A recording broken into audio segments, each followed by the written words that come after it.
Welcome to Chewonki. My name is Emily Bell-Hoerth, and today we are going to be learning how to turn wool into weaving on the farm with Megan. We are going to be learning about the sheep here on the farm and why we have them and what we can do with their amazing wool. Let's go find her. Hi Megan. Hi Emily. So Megan, who are these sheep and why are they out on pasture right now? Yeah, thanks for the question. We're here with 3 of our adult male sheep. This guy is named Lou McNally. He is a wether, which is the technical term for a castrated male sheep. And as a wether man, we named him after our local weatherman, Lou McNally. And then over here, we've got this white guy, who's a little bit nervous around me. His name is Ira Grass. And then the darker one, Dodge Ram. And these sheep are out on pasture because it is grazing season. Our sheep spend most of their winter with access to the barn, but in the summertime they are out and eating grass. Wow. So why would we raise sheep on the farm here at Chewonki? Yeah, great question. We raise sheep for 3 primary reasons. We raise them for meat, we raise them for wool, and we raise them for their manure. They add a lot of fertility to our soil on pasture. So Megan, what do we do with the wool from these sheep? Oh, the wool from these sheep is shorn each spring, so that means that all of the wool gets cut off, and then it goes through a whole process in order to become a finished product, like a sweater, or a shawl, or a sock, or today, a bookmark. Let's head to the Fiber Art Studio and I'll show you more about that process. I'm so excited. Come on.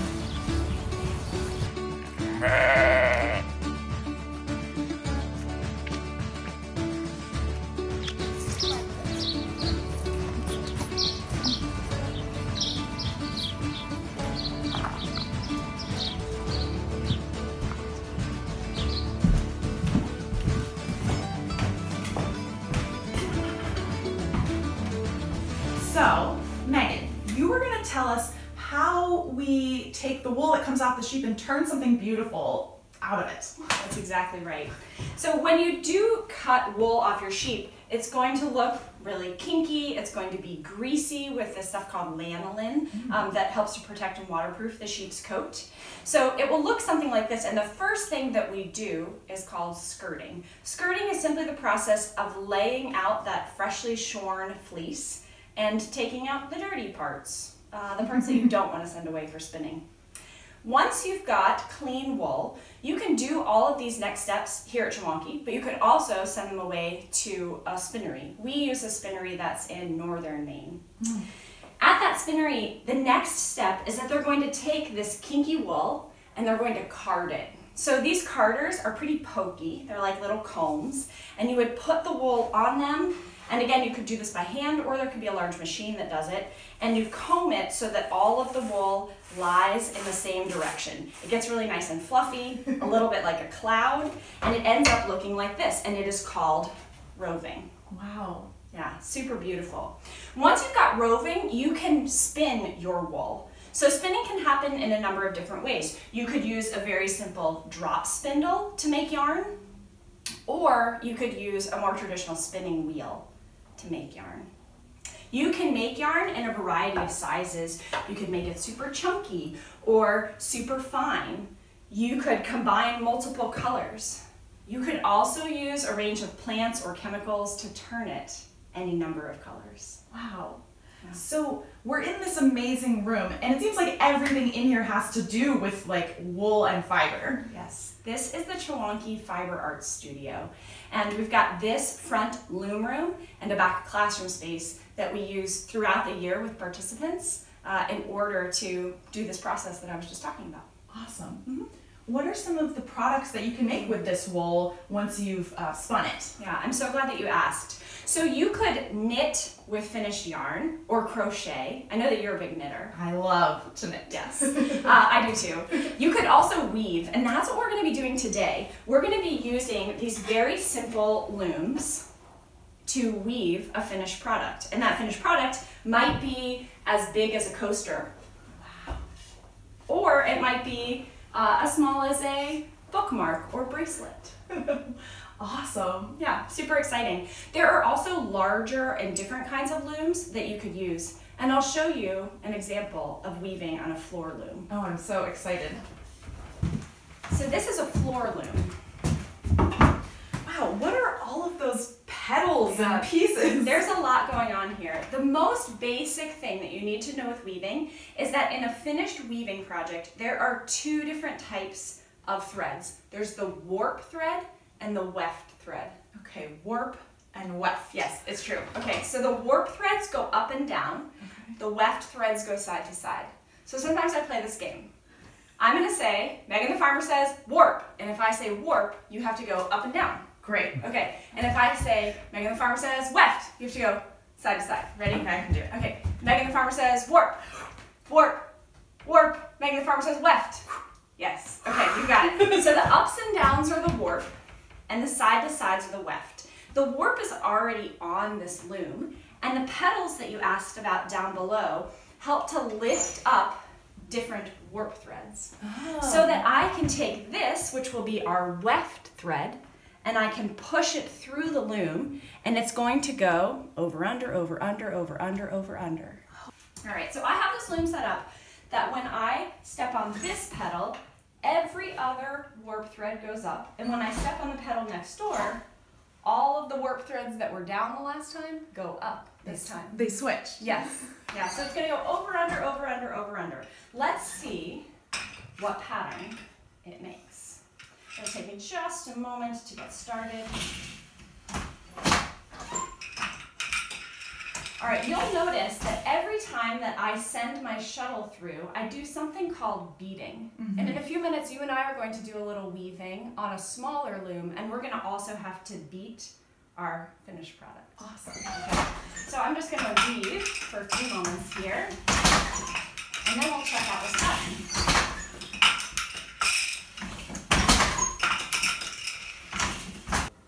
So come check out the pattern that I just made. Every single time it goes over, under, over, under, over, under. That's called plain weave. Plain weave. Yes, but one of the cool things about weaving is that you could change the pattern of overs and unders. For example, you could go over, over, under, over, over, under, and you could get different patterns. And you could change your weft thread color and get different patterns that way. For example, here's two samplers that I made. And the warp is the same throughout, but the weft color and pattern changes. Beautiful. Yeah, here's another. You can get all sorts of different combinations. And that's what you and I are about to go play around with. Are you ready? I'm so excited to get started. Okay, let's go weave.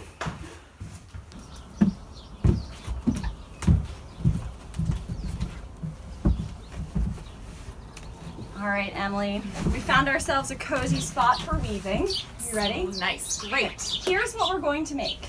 On these simple looms, you can make something like a coaster, or you could make a bookmark.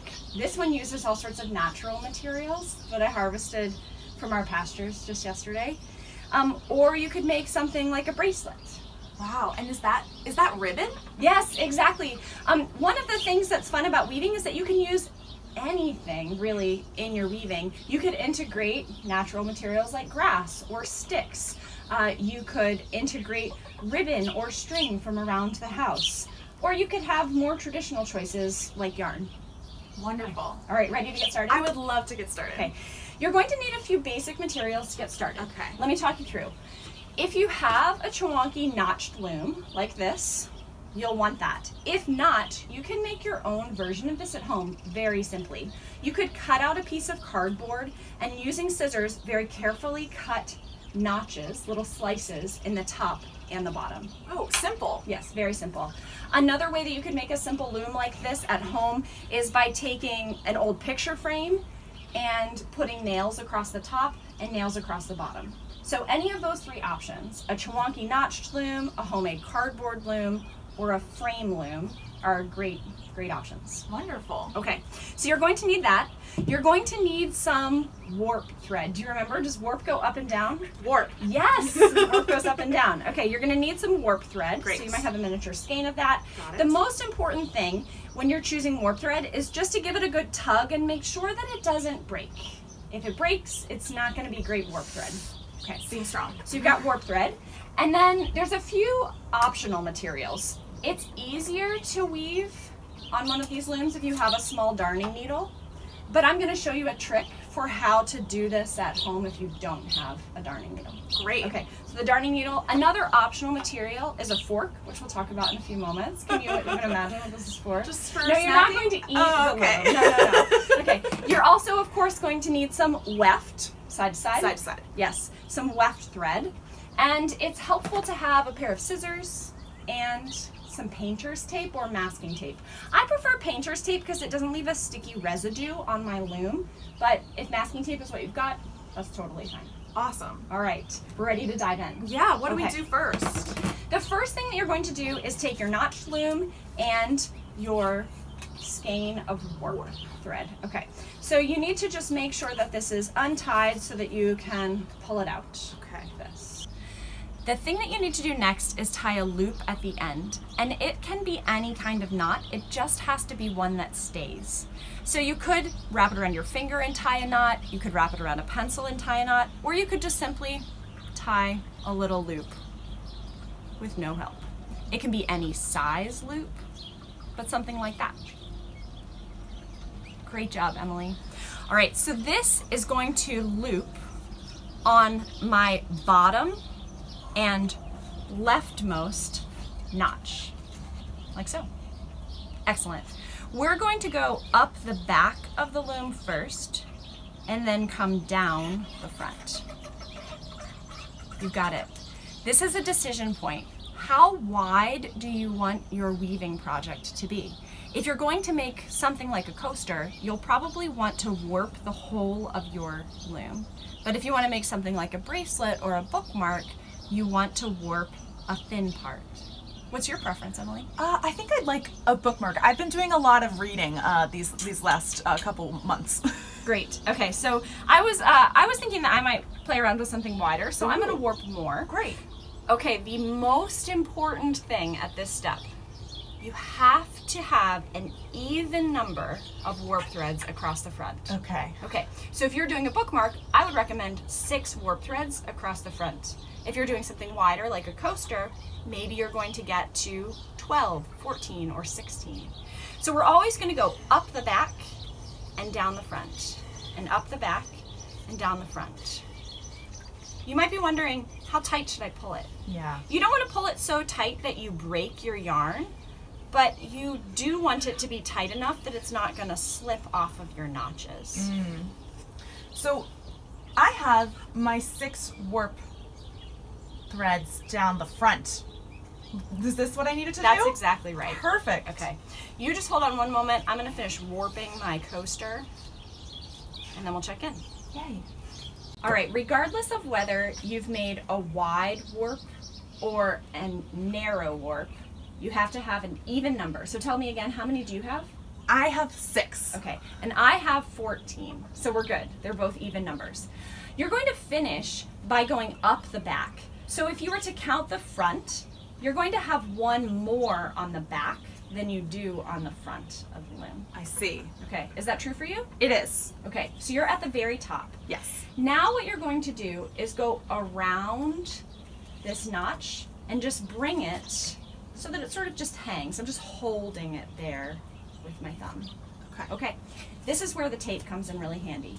I'm going to tape across the back of my loom up high near the top notches and down low near the bottom notches. It's just going to help hold everything in place. It's going to look like this, Emily. My front has an even number, my back has an odd number and a tail. Great. I've Okay. got my tail. Excellent. We're ready to start weaving. Oh, I'm so excited. Does this mean we get to incorporate some other colors Yes. into the weaving? This is the part that I love because you could go in so many different directions. Let's choose some colors. I'm so excited. All right, so again, you at home might use things around the house, fabric or string, if you have yarn like this. But you could also like twist paper or collect things from the natural world. Awesome. But we have a lot of yarn at Chewonki, so that's what we're going to use. So dive in. You have already chosen a color. I love blues, and this one really stood out to me. I love that it's many different kinds of blue. Where did this yarn come from? Yes, that is Chewonki yarn, and it was dyed with plants that were grown here at Chewonki. That was dyed with Japanese indigo. Oh. Yeah, isn't that beautiful? So I think I'm going to go in a different direction. I'm going to do this multicolored orangey purple green yarn. You're going to want to cut a piece that is about as long as your arm. We've got scissors to share.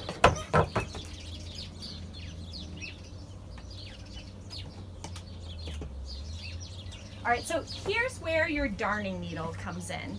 You need to thread your yarn through the darning needle. If you don't have a darning needle at home, I'm going to show you a very simple trick that you can use. You can take a piece of tape. Again, I like to use painter's tape, and you want it to be about as long as your finger, and you can twist this tape around the end of your yarn. You twist like this. This is the weft yarn, right? Yes, the weft. I'm getting it. Yes, you're totally getting it. If you twist this piece of tape around and then use your scissors to cut. Can I borrow the scissors back? Of course. Use your scissors to cut a nice point on it. It can act like a needle, very simply. Wow, what a neat trick. At-home needle making. Okay, so I do have a darning needle, so I'm going to use my darning needle. You're over there. Okay. So the pattern that we're going to use is over, under, over, under, over, under, over, under. Great. So again, your pattern is over, under, over, under, over, under, over, under. You're just going to do that all the way across. Yours might go faster than mine because mine is pretty wide. My bookmark is speedy.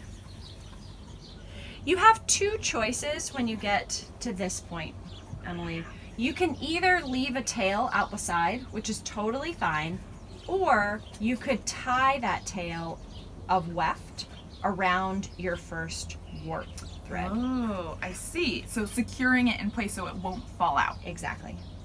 So you can tie it in place, or again, weavings are usually tight enough that you can just leave it as a tail. It sticks out the side. Now mine right now is sort of in the middle. I'm going to do that beading step. I'm going to push it down. And this is where the fork comes in. You can use your fingers to beat down your wool, or, so I could just go like this and beat it down to the bottom, or you could use that fork. Yeah, can you show that off? Yes, exactly. You've got it. I've pushed down my weft thread with my fingers, but you could also beat with the fork. Will you show that off, Emily? Exactly. All right, if we have an even number of warp threads across our loom, we will always go over first and then under. So we can just keep going back and forth and back and forth. I'll add in a few more tips and tricks in just a moment.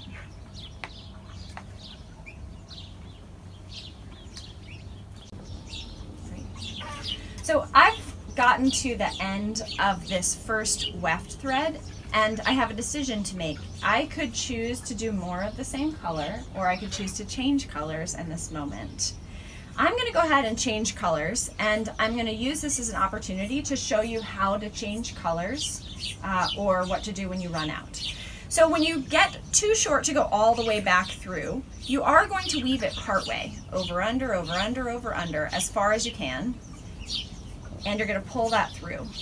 It's okay to have a little tail that sticks up because we're going to do some cleanup tasks at the very end. Okay. I'm going to choose my next weft thread. I'm going to go ahead and put it on my needle. And I started going over under from left to right, but I didn't finish. So I'm going to continue with this one, doing the same. Over, under, over, under, over, under. Now, there's going to need to be a little bit of overlap in the middle. And in your finished product, you're not going to be able to see that overlap. Wow, so you kind of just do the same row over again with the new color. Exactly. So in this section right here, I have both my old color and my new color, but when I continue my weaving, you aren't really going to be able to see that. So that's how you change colors. Simple enough. Yes, exactly. I want to give just a couple other tips and tricks. One of them is about the edges of your weaving. As you're weaving, you want to pay attention to how tight you're pulling your weft thread. If you pull really tight, your warp will start to shrink and you'll get a piece of weaving that's not just straight up and down, but looks more like this. And that's okay if that's what you're going for. It's okay for it to be however it ends up. But it's something that if you care about it being straight up and down, you will want to pay attention to how tight you pull it through. The other tip that I wanted to give is about beating. When you beat down your wool, you may beat it so hard that you don't see the warp threads anymore, or you might beat it loose so that there's more of a balance. And again, with weaving, there's no wrong answers. Either of those is totally fine. So I have done a weaving project almost to the end, and I want to show you how to finish. Awesome. Ready? Let's do it. All right, I'm going to set this one aside. Here's one that I made that I've done the entire thing. Now this could be either a bracelet or a bookmark. You'll notice I still have some tails that are hanging on parts of it, but it's time to cut it off the loom. Ooh, exciting. All right, so on the other side, I had those 2 pieces of tape. I'm gonna cut across right in between those pieces of tape. It's kind of scary. All right, it's still attached because it's taped down. So now I need to decide what to do with this fringe. I definitely want to tie it in knots at the very least in order to keep my weaving together so it doesn't come undone. I'm going to take the bottom piece of tape off, but it will still be attached across the top. And now I need to tie these pieces of warp thread together. So I'm going to take 2 of them at a time, and I'm just going to tie a simple knot so that my weaving does not come undone. Does not come undone. Oh, I love a good weaving pun, Megan. Like that. So this must be why it's important to have an even number of warp threads. That's true. Yes. Amazing. All right, so I've tied knots all across the bottom of my weaving, and now I need to tie knots across the top. Sometimes I find it hard to hold a loose weaving and tie knots effectively, so I'll give you a couple tips and tricks. One thing you could do is tape this down to your board. You could also clip it onto a clipboard if you need to, or you could find a buddy who could hold onto it and you could tie knots. So I'll tie those knots across the bottom and across the top, and then I just need to cut all of my little tails. So if you have woven in and out, over, under, and you've had overlap with your old and new color, it's fine to just cut them without tying any knots. Wow, it's like a haircut for your weaving. It's a little bit like a haircut for your weaving. Now you could leave fringe long. You could decide that you want your fringe to be short. You could decide that you want to braid it. So I did a couple different things by way of example. On this one, I braided my fringe together so that I could make a really simple bracelet. On this one, I actually kept my fringe long at the top and I tied it around a stick so that I made like a little mobile or wall hanging. Beautiful. Really lovely. So the limit is your imagination.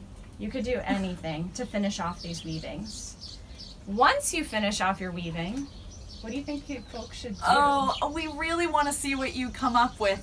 I like Megan said, the sky is the limit, so everybody is going to have unique things, and please share them with us. We'd love to see what you weave. Yeah. Thanks everybody for your time. Join us next time. Thanks so much, Megan. It was really, really fun to work with you. Yeah. Bye.